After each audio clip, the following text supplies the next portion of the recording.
Il y a bien longtemps, dans un village reculé d'Afrique de l'Ouest, les tambours parlaient d'une femme que nul n'osait nommer. On disait qu'elle marchait pieds nus sur les épines sans jamais saigner, qu'elle connaissait le vrai nom des morts, et que la nuit, elle tranchait des têtes pour nourrir les esprits de la forêt. Mais ce que les anciens taisaient, c'était le secret qu'elle gardait. Un secret plus vieux que le village, plus dangereux que la mort elle-même. Le vent soufflait chaud sur les collines d'argile rouge, soulevant des tourbillons de poussière qui s'élevaient comme des esprits anciens autour du village de Kébando. Mais ce n'était pas un vent ordinaire. Il avait une odeur. Une senteur trouble, entêtante, mêlant le fer du sang, l'odeur âcre des feuilles pourries et quelque chose de plus ancien encore. Un parfum venu d'avant les tambours, d'avant les prières. Tous les habitants du village le savaient, ce vent venait du bois maudit. Et dans ce bois, vivait une femme que les anciens n'osaient nommer qu'à demi-voix. Mambelia. Elle n'avait ni mari, ni enfant, ni voisin. Sa case n'apparaissait sur aucune carte. Certains disaient qu'elle n'était pas née, qu'elle avait surgi du ventre de la terre, un jour de lune noire.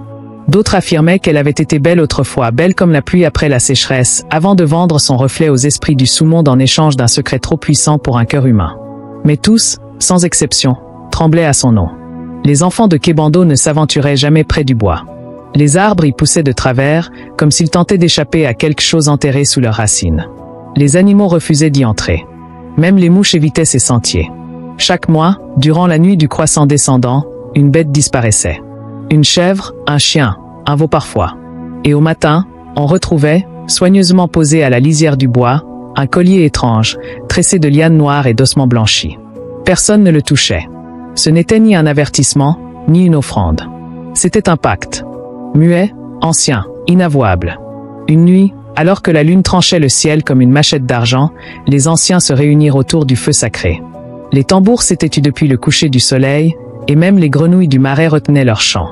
Parmi les visages ridés, les yeux voilés, les voix chargées d'années, un jeune homme se leva. Il s'appelait Kobena. Fils de personne d'important. Frère de personne d'influx. Mais avec des yeux clairs, brûlants de questions. Trop clairs pour rester longtemps vivants. Jusqu'à quand allons-nous trembler devant une ombre? Lança-t-il. Tu ne sais pas ce que tu dis, gronda l'un des anciens. Je sais que la peur nous rend esclaves. Elle vit là-bas, elle prend nos bêtes, elle pèse sur nos jours, et nous restons courbés. Mais si elle détient un secret, alors je veux le connaître. Je veux comprendre le pouvoir qu'elle cache. Un silence. Profond. Angoissant. Comme si même les feuilles avaient cessé de bouger. La doyenne du village, Yadjaba, se leva lentement.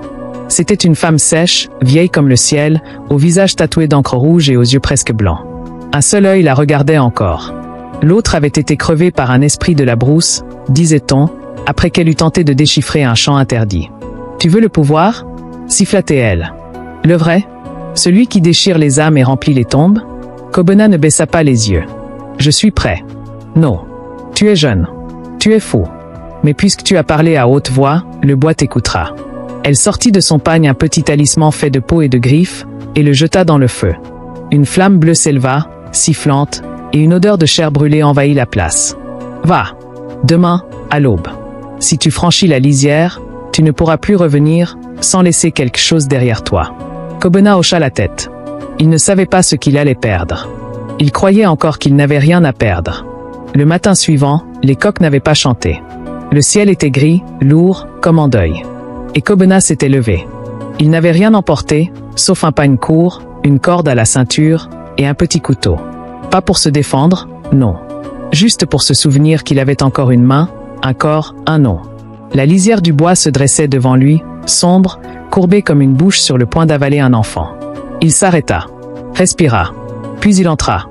L'air changea immédiatement. Plus humide, plus dense, comme s'il respirait à travers une peau étrangère.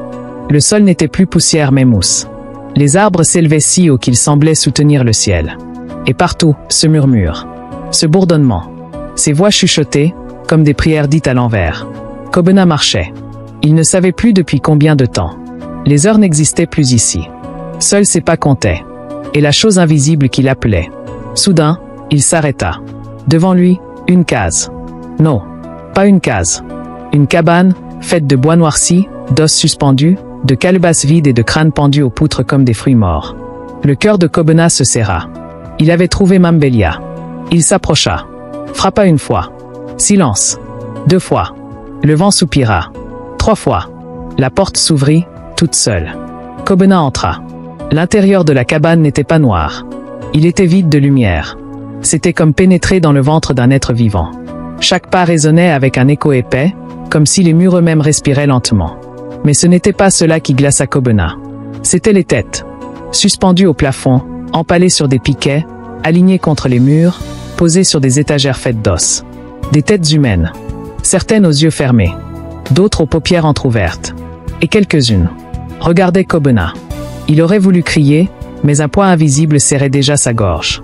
Son souffle devenait court, ses genoux tremblaient. Il voulut faire demi-tour. Trop tard. La voix était là. Ni jeune, ni vieille. Ni homme, ni femme. Mais lourde. Chargée. Saturée de siècles. Kobena tourna lentement la tête. Et la vit. Mambelia. Elle ne se tenait pas au sol, mais flottait légèrement au-dessus, assise en tailleur dans l'air, au centre d'un cercle fait de poudre blanche et de plumes calcinées. Sa peau était noire, d'un noir si profond qu'elle semblait absorber la lumière. Ses yeux, eux, n'avaient pas de blanc. Juste deux orbites d'un noir liquide, insondable. Elle ne le regardait pas. Elle le voyait. « Tu es venu. » Kobena hocha la tête, incapable de parler. Mambelia fit un geste de la main, et les têtes suspendues se mirent à trembler, doucement, comme secouées par un souffle invisible. « Tu n'as pas fui. Je veux comprendre, » parvint-il à souffler. « Je veux connaître le pouvoir. » Elle resta silencieuse un long moment. Puis descendit lentement, ses pieds nus touchant le sol sans bruit. Elle s'approcha de lui. Très près. Son visage n'était ni laid, ni beau. Il était ancien. Trop ancien pour l'œil humain. Il portait les marques du feu, du vent, du sel, de la nuit et de la trahison. Le pouvoir, murmura-t-elle, est un fil rouge qu'on tire depuis le monde des vivants jusqu'au ventre des morts. Si tu tires trop fort, il se casse. Si tu tires mal, il t'étrangle. Elle tendit la main. Dans sa paume apparut une petite tête. Parfaite. Miniature. Vivante. Les yeux clignaient. La bouche s'ouvrait, mais aucun son n'en sortait. Lui, dit-elle, était un griot. Un homme de mémoire, de chant, de vérité. Mais il chantait ce qui ne devait pas être dit. Alors je l'ai éliminé. Conservé. Elle souffla doucement sur la tête. Elle s'évapora en poussière. Ce que je fais n'est pas tuer. Je déleste. Je retiens ce que le monde ne peut plus porter. Elle tendit soudain un doigt vers le front de Kobena. Il n'eut pas le temps de reculer. Et alors il vit. Un monde immense. Ancien. Des royaumes oubliés, des peuples engloutis, des noms que personne ne prononce depuis 1000 générations. Il vit Mambelia, jeune, belle, pleine de vie, au cœur d'un village en liesse. Puis, il vit sa chute, des morts inexpliquées, des disparitions, des chants maudits. Il vit des esprits lui parler. Il vit des chefs de guerre venir la supplier puis la trahir. Et toujours, elle coupait. Pas pour tuer, mais pour sceller. Chaque tête devenait un secret conservé. Un pacte muet. Il vit aussi sa propre vie, ses propres chemins à venir, un visage ensanglanté, une machette, une foule en feu, et un choix. Kobena hurla. Mais aucun son ne sortit. Il porta la main à sa gorge. Sa bouche s'ouvrait, mais sa voix avait disparu. Mambelia le regardait, calme. « Tu veux porter le pouvoir ?» murmura-t-elle. « Alors tu dois porter le silence. Car les mots ouvrent des portes que seul le silence peut refermer. » Il tomba à genoux. Les larmes coulaient, mais il ne sentait plus rien. Son corps était là, mais son âme frôlait autre chose. Un espace entre les mondes. Mambelia s'accroupit à côté de lui. « Tu es brave, Kobena. Mais le courage n'est qu'un fruit. Ce qui compte, c'est ce que tu en fais. » Elle passa une main sur son crâne, comme une mère. Puis recula. « Va. Tu es maintenant un porteur. Un lien. Ne parle pas. Écoute. Écris. Rêve. Et surtout, ne coupe jamais. Car si tu le fais, le nœud cédera. Et alors, ils reviendront. » Kobena voulut répondre. Mais rien. Il se leva. Les jambes faibles, mais droites. La porte de la cabane s'ouvrit toute seule. Le chemin du retour s'était tracé dans les feuilles. Le bois était silencieux. Comme s'il l'avait accepté. Il marcha. Longtemps. Jusqu'à voir à nouveau les terres rouges du village, la fumée des foyers, le sommet effrité du grand baobab sacré. Il était revenu. Mais plus personne. Quand Kobena franchit à nouveau la lisière du village, les coqs se turent. Les enfants qui jouaient sous les manguiers s'enfuirent en criant. Même les chiens s'étaient tapis sous les cases, la queue entre les pattes, les oreilles basses. Il était sale, amaigri, le regard hanté. Mais ce n'était pas cela qui effrayait les gens. C'était le silence autour de lui. Un silence dense. Un vide qui avalait les sons, les pas, les battements de cœur. Il entra dans sa propre case sans un mot. Sa mère, terrifiée, tenta de l'interroger, de lui demander ce qu'il avait vu, ce qu'il avait appris. Il ne répondit pas. Il ne pouvait plus. La rumeur se répandit comme du feu dans la paille. Il est revenu du bois. Il est resté vivant. Il a vu Mambelia. Mais surtout, il a perdu sa voix. Au bout de quelques jours, Kobena ne chercha plus à parler. Il traça des symboles sur les murs de sa case, sur les pierres, sur la terre battue. Des cercles, des lignes, des spirales. La nuit, il restait éveillé, les yeux ouverts, à fixer un point invisible dans le vide. Et parfois, quand la lune était pleine, il se levait et marchait nu autour du village, les bras levés, comme s'il écoutait quelque chose que personne d'autre n'entendait. Les anciens en parlèrent entre eux. Il est possédé. Il est béni. Il est devenu un écoutant. Mais personne n'osa lui parler directement. Seul Yadjaba osa s'approcher. Un soir, elle entra dans sa case sans prévenir. Il était assis en tailleur, les yeux fermés, une tête de chèvre posée devant lui, fraîchement coupée, offerte aux esprits. Des bougies tremblaient sur le sol. « Tu as changé », souffla-t-elle. « Tu crois que tu es revenu avec le pouvoir ? Tu n'as ramené que son ombre. » Kobena ouvrit les yeux. Lentement. Son regard était plus profond que la nuit. Yadjaba sentit un frisson lui grimper dans l'échine. « Tu as pris quelque chose à Mambelia. Quelque chose qu'elle ne reprendra pas, mais que tu devras porter jusqu'à ta mort. Tu es devenu un réservoir. Un puits. Un tambour sans corde. » Kobena baissa la tête. Elle s'approcha et posa une main sur son épaule. « Mais souviens-toi, si un jour tu parles, vraiment, si tu prononces ce que tu portes, alors le monde se déchirera. » Puis elle s'en alla. Le temps passa. Les saisons s'enchaînèrent. Mais Kobena ne vieillissait presque pas. Il construisit une hutte à l'écart, entre le village et le bois, là où le sol est sec, les arbres rares, et la terre imprégnée de vieux secrets. Là, il traçait. Là, il rêvait. Et bientôt, on vint à lui. Des jeunes. Des curieux. Des désespérés. Ils venaient sans mots. S'asseyaient devant lui. Et lui, en silence, les fixait. Puis gravait un mot, un signe, une forme sur une pierre ou sur la terre. Et quelque chose changeait. On disait que ceux qui le regardaient dans les yeux faisaient des rêves étranges. Que les femmes stériles tombaient enceintes. Que les menteurs voyaient leur langue sécher. Certains disaient aussi qu'ils parlaient, mais dans les rêves. Un jeune homme revint un jour du bois en hurlant. Il m'a parlé cette nuit. Je l'ai entendu dans ma tête. Il m'a dit où trouver l'or caché. Et en effet, l'or fut trouvé. Mais ce soir-là, le ciel gronda sans nuages, et une bête sans visage fut vue rôdant près du village. Les anciens furent convoqués. « Il est trop puissant », dit l'un. « Il ouvre des portes qu'il ne comprend pas », dit un autre. « C'est Mambelia qui l'habite », murmura Yadjaba. Il est devenu sa voix. Ils décidèrent d'envoyer une délégation. Non pas pour le bannir, mais pour l'interroger. Ils vinrent à 6. En silence. Avec des offrandes. Kobena les accueillit sans geste, sans regard. Ils s'agenouillèrent devant lui. « Que veux-tu, porteur ?» demanda l'un. Kobena traça lentement un cercle dans la poussière. Puis un triangle au centre. Puis une ligne droite, coupée nette. « Tu veux couper ?» demanda un autre. Kobena secoua la tête. Il traça un dernier signe, une bouche cousue. Les anciens frémirent. Il est enchaîné. Il ne veut pas. Mais ça veut sortir. Yadjaba, qui avait tout observé de loin, se leva. Il faut l'aider. Il faut sceller ceux qui cherchent à s'échapper. Mais il était déjà trop tard. Le vent venait de changer. Et à l'orée du bois, quelque chose s'éveillait. Le vent tourna brusquement cette nuit-là. Il ne soufflait plus depuis les collines rouges, ni depuis les marais du sud. Non. Il descendait du bois maudit, roulant entre les troncs comme un souffle venu d'un autre monde. Il faisait frémir les cases, claquer les portes, gémir les piliers de bois. Les animaux fuyaient. Les chèvres bêlaient sans raison. Les chiens hurlaient à la lune, puis s'enfuyaient tête baissée. Et au cœur de tout cela, Kobena se leva. Il sortit de sa hutte lentement, pieds nus, les bras le long du corps. Son regard n'avait plus rien d'humain. Il brillait d'un feu noir, opaque, comme un ciel sans étoiles. Il marcha, droit, vers la lisière du bois. Les arbres semblaient se pencher vers lui. Il reconnaissait celui qui portait leur secret. À l'intérieur de son ventre, quelque chose bougeait. Une mémoire étrangère.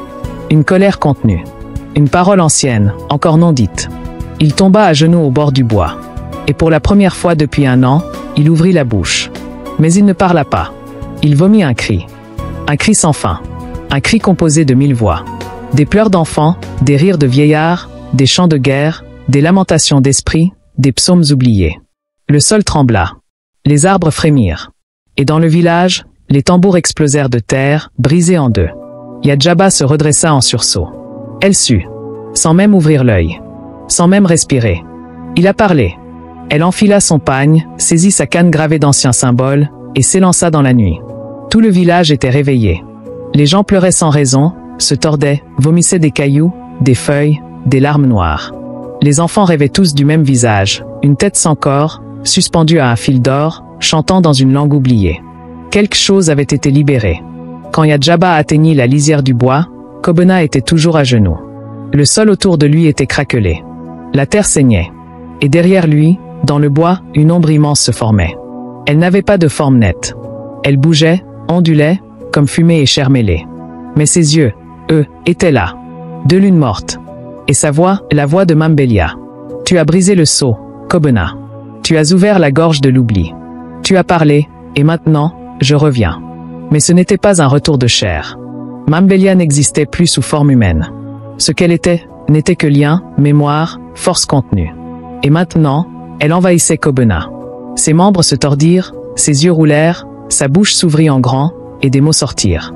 Des mots que personne ne devait entendre. Des noms. Des vérités. Des pactes brisés. Les villageois accoururent. Ils s'agenouillèrent. Pleurs. Prières. Hurlements. Certains se mirent à creuser le sol à main nue, comme appelés par un souvenir enfoui. D'autres se griffaient le visage, se battant contre des choses invisibles.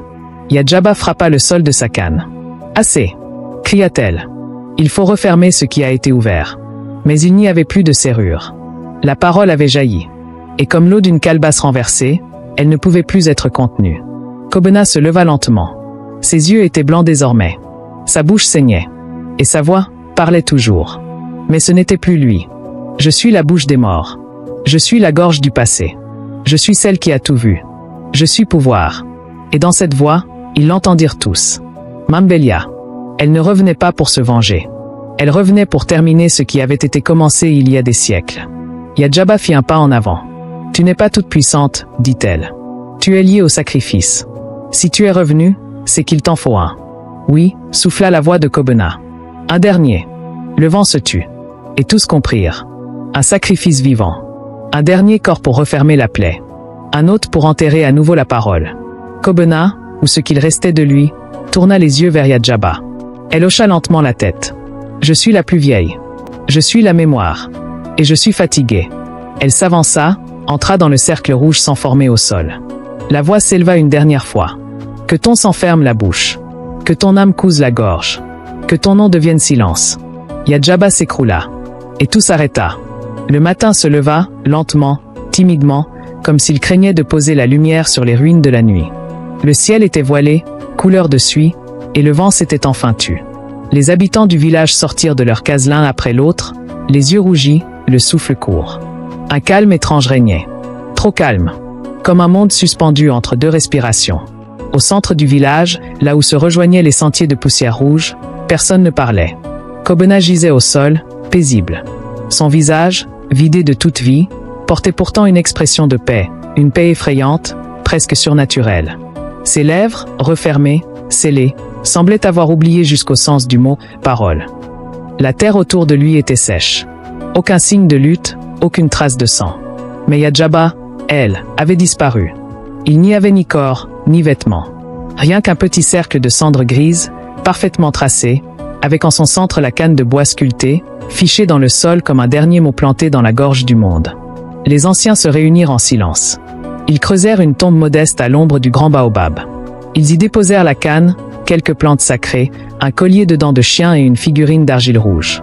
Et tous, ensemble, murmurèrent le même chant, un chant qu'aucun n'avait appris, mais que tous semblaient connaître depuis toujours. Ce chant ne célébrait pas la fin. Il reconnaissait le cycle. Pendant les jours qui suivirent, Kobena resta muet. Il ne pleurait pas. Il ne riait pas.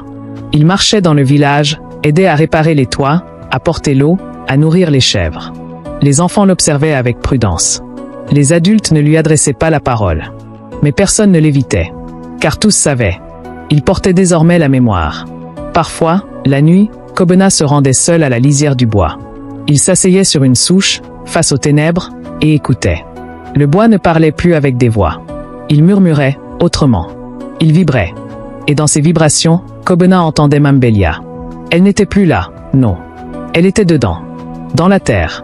Dans l'air. Dans le silence. Pas comme un fantôme. Pas comme une malédiction. Mais comme une loi. Un soir, un enfant s'approcha de lui. Dit, Kobena. Mambelia, elle était gentille ou méchante? Kobena sourit doucement. Il regarda le ciel, puis l'enfant. Elle était nécessaire. L'enfant fronça les sourcils. Mais elle coupait des têtes, non? Elle faisait peur. Oui. Alors pourquoi elle est revenue? Pourquoi tu l'as laissée parler? Kobena resta un moment silencieux. Il arracha une herbe sèche, la fit tourner entre ses doigts. Parce que tout pouvoir, un jour, revient. Même enterré. Même nié. Et quand il revient, il faut choisir. Soit le combattre encore, soit l'écouter. L'enfant sembla réfléchir. Puis il demanda. Et toi, t'es devenu comme elle? Kobena le fixa. Puis, lentement, il répondit. Non. Je suis devenu celui qui se souvient d'elle. Les années passèrent. Le village prospéra. Les saisons furent généreuses. Le bois, toujours aussi dense, ne fit plus peur. Les tambours reprirent. Les enfants riaient dans les rivières.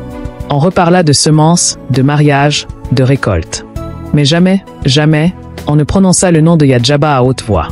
Et encore moins celui de Mambelia. Pas par peur. Par respect. Un soir, au crépuscule, Kobena, devenu vieux, s'allongea au pied du grand baobab. Ses cheveux étaient blancs. Ses yeux toujours clairs. Et dans sa main, il tenait la canne de Yadjaba, qu'il avait retrouvée longtemps après dans la rivière, couverte de racines, comme offerte par la terre elle-même. Il la posa à côté de lui. Et il parla, une dernière fois. Pas aux hommes. Pas aux dieux. Mais à elle. Tu es toujours là, n'est-ce pas? Chuchota-t-il. Le vent ne répondit pas. Mais les feuilles tremblèrent. Et il sut. Il ferma les yeux. Et quand son cœur s'arrêta, il emporta avec lui les secrets, les pactes, les vérités, les douleurs. Il ne restait que le silence. Mais un silence chargé. Plein. Vivace. Comme si tout ce qui avait été, continuait, autrement. Aujourd'hui encore, les enfants du village ne s'approchent pas du bois au crépuscule. Pas par peur. Mais parce qu'ils savent. Ils savent qu'au cœur des arbres, là où le vent ne souffle pas, quelqu'un écoute. Pas pour juger. Pas pour punir. Mais pour préserver. Car tout pouvoir, qu'il soit bon ou mauvais, n'est jamais fait pour disparaître. Il est fait pour être compris. Et au bout du compte, transmis.